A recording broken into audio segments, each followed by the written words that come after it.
Vamos voltar hoje, né, com o Salmo 1 novamente. Pastor, a senhora vai voltar com o Salmo 1 novamente? Vou voltar com o Salmo 1 porque a palavra de Deus se renova. E se eu entrei com um propósito, com o Salmo 1, os propósitos vêm do Senhor. E Ele requer o tempo dEle, no plano dEle, na vontade dEle. E se eu comecei a trabalhar com o Salmo 1 como uma receita de Deus, como uma ordem de Deus, como uma verdade, ou seja, como uma bem-aventurança para vocês. Então, eu vou continuar no Salmo 1 até a gente terminar esse propósito do Salmo 1. Por quê? Porque o que eu quero que você entenda do Salmo 1 é como ser uma árvore, né, plantada junto ao ribeiro de água. O que eu quero que você entenda é que você é uma árvore de Deus e precisa dar fruto, e os seus frutos têm que ser permanentes. O que eu quero que você entenda é que você é uma árvore que não pode murchar folha nem cair. Se livrar da enfermidade, da tristeza, da angústia, dos males que assolam as almas daqueles que não têm a Deus.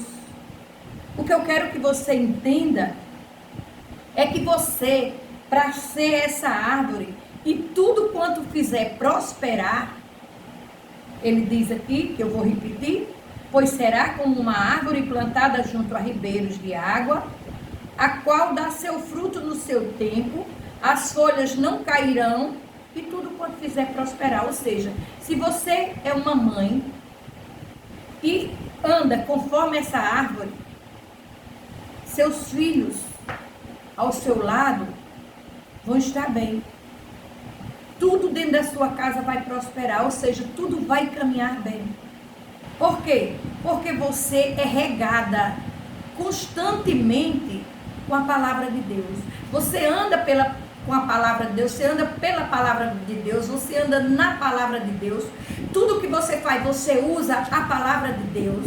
Ou seja, você, como diz aqui no versículo 2, você tem prazer em meditar nessa palavra noite e dia. Ou seja, você tem prazer de consultar essa palavra. Você sabe que antes de consultar qualquer pessoa, se você consulta a palavra de Deus, ela é a verdade, o caminho e a vida, Jesus Cristo disse. A palavra de Deus é a vida, é a saída. A palavra de Deus é para nós a luz. Ela é a paz. A palavra de Deus é o que nós temos de rico, de verdadeiro na mão, que não nos deixa cair, não nos deixa falhar, não nos deixa perecer, não permite nem que morramos. A gente vai daqui para uma outra vida com o Senhor. E aí você diz assim, mas o que nós vamos fazer mesmo? Vou voltar para o versículo 1:1.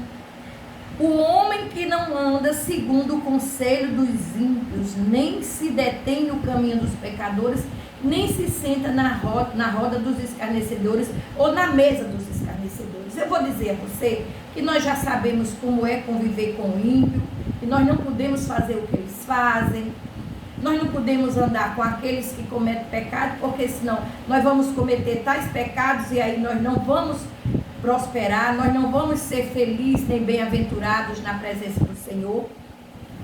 Mas nós vamos voltar para essa mesa. Eu já expliquei a vocês o que é não sentar na mesa dos escarnecedores. Por quê? Porque você, juntando esse versículo aqui do Salmo 1, o primeiro versículo do primeiro Salmo, você tem que entender uma coisa. Eu vou continuar dizendo o que eu deixei dito no último vídeo. Separe o glorioso do vil. Separe o santo do profano. Como, pastora? Eu não sei mais. O mundo que está aí, os meus filhos. Eu comecei a dizer que você precisa mudar. E nós vamos lá em Jeremias 15. Né? Olha o que diz Jeremias 15. Jeremias 15:15. Tu, ó Senhor, Jeremias fez uma lamentação a Deus. Tu, ó Senhor, o sabes. Lembra-te de mim e visita-me. E vinga-me dos meus perseguidores. Não me arrebates por tua longanimidade. Sabe que por amor de ti tenho sofrido afrontas. Achando-se as tuas palavras, logo as comi. E a tua palavra foi para mim o gozo e a alegria do meu coração, porque pelo teu nome sou chamado. Ó Senhor Deus dos exércitos, nunca me assentei na mesa dos zombadores, nem me regozijei por causa de tua mão. Me assentei solitário, pois me encheste de indignação. Por que dura a minha dor continuamente? E a minha ferida me dói, e já não admite cura. Serias tu para mim como coisa ilusória, mentirosa? E como águas inconstantes, que não são permanentes? Portanto, aí o Senhor respondeu, portanto, assim diz o Senhor, se voltares, então te trarei. E estarás diante de mim, e se apartares o precioso do vil, serás como a minha boca, tornem-se eles para ti, mas tu nunca volte a eles. Ô, pastora, nós precisamos entender uma coisa. O Senhor estava falando aqui, quando Jeremias foi chamado, ele era novo, teve todo aquele processo, por isso ele alega, eu logo comi tuas palavras e tive gozo e alegria. Foi quando Jeremias disse que ainda era uma criança, quando Deus escolheu Jeremias. Mas Jeremias estava fazendo uma lamentação aqui, porque o Senhor Deus tinha chamado Jeremias para o meio de um povo que estava no pecado, para que Jeremias anunciasse. E Deus tinha exigido de Jeremias que não casasse, porque logo vinha uma calamidade, para Jeremias não sofrer dores e aflição por conta de uma esposa e de filhos. Porque o Senhor não queria Jeremias sofrendo. Ele tinha prometido a Jeremias que ele não sofreria. Mas Jeremias estava tão piedoso no meio do povo, que ele, no lugar de anunciar e combater com o pecado, ele estava indo a Deus, Senhor, salva essas famílias, Senhor, salva esse povo. E o Senhor diz, Jeremias, eu mandei você para ir, para você anunciar que o meu juízo está chegando. E que eles vão começar a passar por aflições. Vão começar a ser julgados. E você, Jeremias, está querendo misturar-se, ter piedade. Quando eu disse a você que nem casasse para não sofrer danos. Para não sofrer danos não, para não sofrer aflições, Jeremias. Eu não queria ver você sofrendo porque eu lhe prometi. E aí quando Jeremias faz toda essa lamentação para o Senhor, ele alega para o Senhor, eu nunca me sentei na assembleia ou na mesa dos zombadores, ou seja, dos escarnecedores. Está vendo? Uma das coisas que Jeremias alegou para Deus é justamente o que o Salmo 1 deixa ordenado. Não sente na mesa dos zombadores, não sente na mesa dos escarnecedores, não concorde com aqueles que falam e que vivem concordando em... Hoje vamos falar na linguagem agora, tirar onda com aqueles que servem a Deus. Não toque nos ungidos de Deus. Agora Jeremias sabia da verdade e ele disse assim, se eu não sento na mesa dos escarnecedores, se eu não vivo me regozijando por causa de tua mão, ou seja, me vai descendo, se eu me sinto solitário, porque o Senhor disse que ele não casasse, e por que me enche de indignação? Aí lá no 19 o Senhor respondeu, se voltares, então te trarei, e estarás diante de mim, e se apartares o precioso do vil, serás como a minha boca, tornem eles para ti, mas tu nunca vai a eles. O Senhor diz, Jeremias, saia do meio da lamentação, venha e ouça, continue fazendo o que eu lhe mandei. E se você continuar fazendo o que eu lhe mandei, eu vou usar a sua boca e tu será a boca de Deus. E tu não será envergonhado.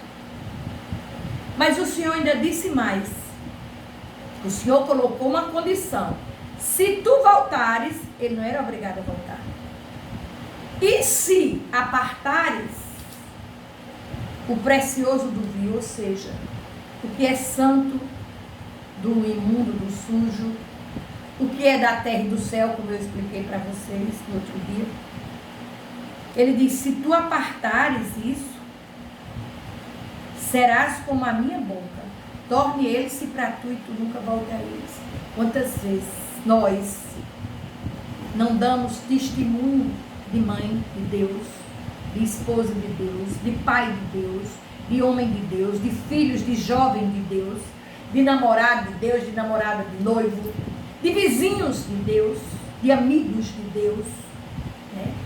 De chefe ou patrão, sei lá, de Deus, ou funcionário de Deus.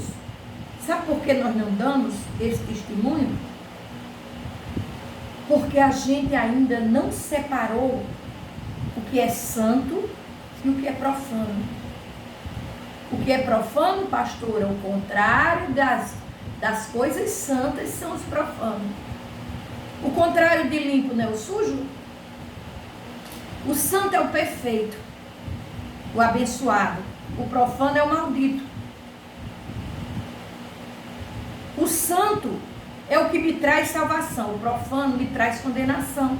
E ele diz, se tu apartares o precioso do vil, o profano, do santo, serás como a minha boca, ou seja, você é boca de Deus. Tudo que você disser e sair da sua boca vai ser aprovado.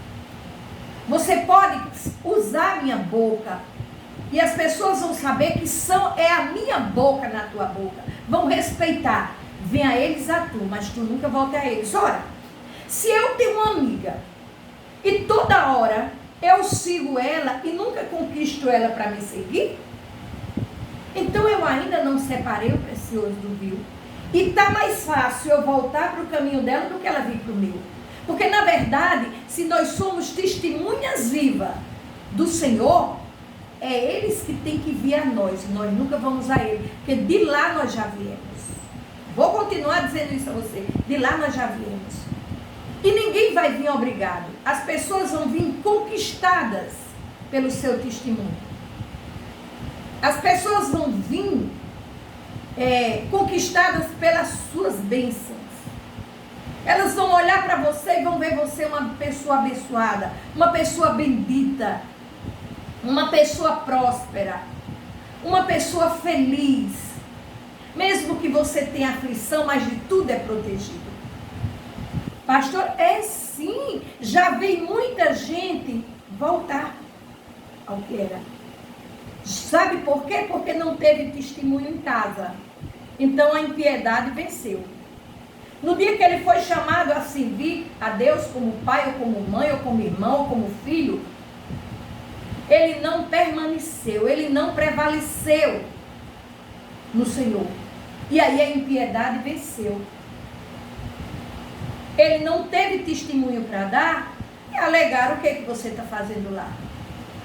Eu não vi tu prosperar em nada. Que Deus é esse que você serve? Viva nós, que não servimos a esse Deus aí.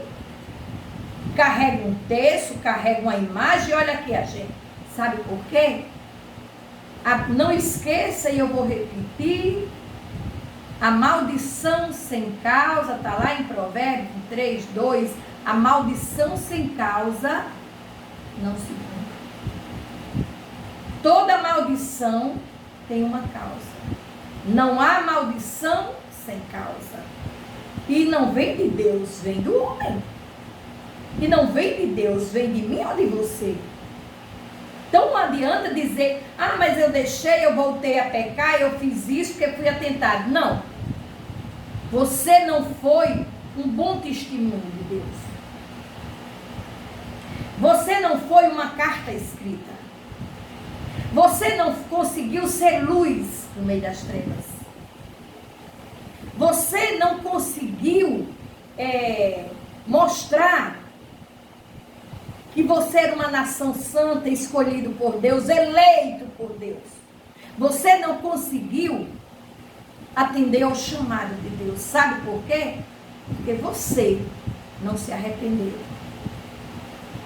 Porque aquela pessoa não se arrependeu. Sabe por que aquela pessoa não teve testemunho? Sabe por que aquela pessoa luta tanto e não acontece nada?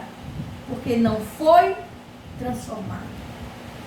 Lutas nós temos, aflições nós temos, mas nós somos mais do que vencedores. Nós fomos chamados, nós fomos edificados para vencer. Nós fomos edificados para romper com toda a maldade. Nós fomos colocados, chamados para ficar diante do Senhor, para não deixar o mal superar. Agora, para isso, eu tenho que atender o meu chamado com dignidade. Eu tenho que atender o meu chamado com fidelidade. Eu tenho que atender o meu chamado com amor. Para quê? Para que eu seja um testemunho na terra. Para que eu seja o sal. Para que eu seja a luz. Agora, eu só vou conseguir testemunhar se eu tiver arrependimento e transformação. Se eu não tiver, Jeremias, ele sabia todas as condições dele. O Senhor, quando chamou ele, ele alegou que era uma criança, e o Senhor disse, eu coloco as palavras na tua boca. Espiritualmente fez Jeremias engolir as palavras, mastigar, como diz a Bíblia. Jeremias foi chamado para ir para o meio de um povo que estava sendo avisado do que ia acontecer. Mesmo assim, Jeremias começou a ter dó, não combateu. Não lembrou que ele tinha que estar fazendo ali agradando a Deus, não ao homem que estava pecando e que estava insistindo. Mas não é desse jeito. Que Deus é esse que você prega? Não interessa, eu vou continuar fazendo o que Deus faz, que Ele vai me exaltar e eu não vou ficar nem confundida e nem enganada, e nem você vai ficar. O que nós precisamos hoje é entender isso. Jeremias alegou a solidão dele, porque Deus tinha dito, você não vai casar nem ter filho, porque vem aí uma peste e vai causar dor, Jeremias. E eu não quero ver você sofrendo por conta de filhos e esposa, que não possa andar na mesma linhagem sua, Jeremias. E Jeremias mesmo assim alegou. Depois ela alegou que nunca sentou na mesa do escarnecedor. E ele disse, e aí, eu não faço nada disso? E por que o Senhor está me deixando com uma ferida que não tem cura? Eu choro por esse povo, eu sou acusado por esse povo me afronta. O Senhor disse, Jeremias, não há maldição sem causa. Tu está mais para o povo do que para mim. Tu está fazendo mais e pedindo mais pelo povo que peca do que fazendo o que eu te mandei fazer, Jeremias. Separa aí o glorioso do vil. Separa as ordens que eu te dei do que o povo continua fazendo. E aí eu volto para você. Jeremias, não volte para esse povo. Deixa esse povo vir a você. Você é o forte. Em você está o meu poder, a minha palavra. Tudo eu posso naquele que me fortalece. Em você está a verdade. Então você não vá até aquele povo. Deixe esse povo vir até você. Persevere, permaneça. Eu sou com você. Mas para isso você tem que separar o que é meu e o que é do mundo. Aí aqui você entendeu que Jeremias mostrou que não tinha sentado em mesa de zombadores. Lá no Salmo 1... Através do Salmo, o Senhor aconselha que não sente na mesa dos zombadores. Mas se nós formos ao Salmo 24, para encerrar aqui, eu vou mostrar a você que tem uma mesa também para nós. A gente não senta na mesa dos zombadores, a gente não senta na assembleia dos escarnecedores, Por quê? Porque nós temos uma mesa boa para sentar. No Salmo 23, 4, 5, 23, 5 diz: preparas uma mesa para mim, na presença dos meus inimigos, unge a minha cabeça com óleo, e o meu cálice transbordará. Viu?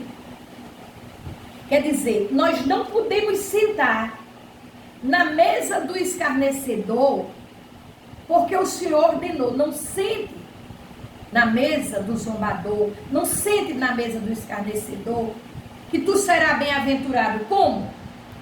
Porque aí eu tenho uma mesa para você posta. Sou eu que ponho uma mesa para você. E não é no outro canto, né? Na presença dos teus inimigos. Eu ainda unjo a tua cabeça com óleo e o teu cálice transborda. E tudo teu, tu terá o suficiente. Tu terá o que o olho não viu, o que o ouvido não ouviu e o que não chegou ao coração do homem. Tu terá além da medida que tu precisa, porque vai transbordar. Mas isso se tu separar o que é pecado do que não é.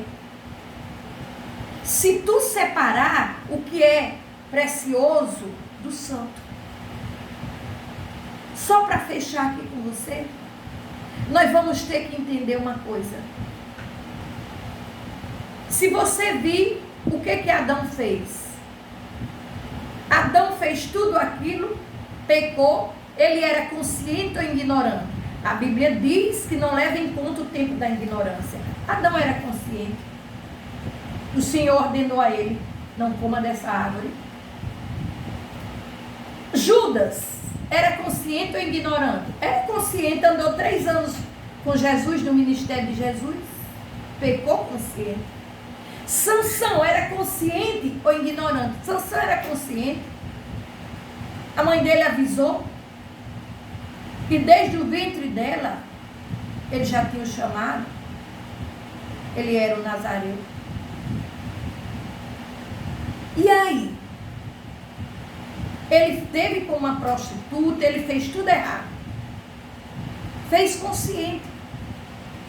E se você disser, e Paulo de Tarso, que hoje Paulo, na palavra, ele era consciente ou ignorante? Ele era ignorante. É tanto que na hora que ele acordou, que Jesus chamou a atenção dele, ele passou a fazer diferente. E os 2 ladrões que estavam ao lado da cruz, eles eram ignorantes, mas um tomou consciência naquela hora e acordou. Por isso, nunca esqueça, deixe aí a palavra-chave em Cristo Jesus para esse ensinamento. Não há maldição sem causa. E o erro não está no Senhor, está em nós. Se está havendo maldição, se está havendo dor, se está havendo situações difíceis, se você está passando por um sufoco, e que você observa e você avalia que não é só uma aflição do justo, vai além da aflição do justo, que Deus diz, então olha aí, pode ser uma maldição com uma causa. Procure ver onde está a causa. Procure ver se você está separando o santo do imundo. Procure ver se você está olhando a diferença entre o céu e a terra, as coisas do céu e da terra. Procure ver se você está capacitado a andar com o Senhor. Procure ver se você ainda está agradando o homem mais do que a Deus. Procure ver se você dá testemunho de mulher de Deus, de homem de Deus, de jovem de Deus. Procure ver se no seu trabalho, até para o seu patrão, você está dando testemunho que é do Senhor. Procure ver se na igreja você está dando testemunho. Procure ver se como pai você está testemunhando Jesus Cristo. Por quê? Se há uma maldição que está fora da aflição do justo, por que a aflição do justo, pastora? Porque na aflição do justo nós somos socorridos. Não demora muito. Porque na aflição do justo, nós somos cuidados. né? O Senhor cuida de nós no meio da aflição. Ele demora pouco tempo, Ele dá a resposta, Ele tira aquela situação da nossa vida, Ele afasta o mal, Ele mostra que é conosco, Ele revela, Ele dá uma resposta a vocês. Se é a aflição do justo, Jesus disse, no mundo tereis aflição. Agora, se não está dentro da aflição do justo, então tenha calma. Está na maldição. E se está na maldição, é porque há uma causa. Porque é provocado por nós. Então vamos começar a aprender a analisar e separar e se arrepender e procurar se transformar. Todos os dias nós temos o direito do renovo. Todos os dias nós temos o direito de nascer de novo. Não esqueça que a palavra diz, avalie-se o homem a si mesmo. Todos os dias avalie que o que fez ontem que errou, não faça mais hoje. O que fez hoje que errou, procure não fazer amanhã, para poder você ter a presença de Deus na sua vida. É assim que caminha os bem-aventurados. Amém?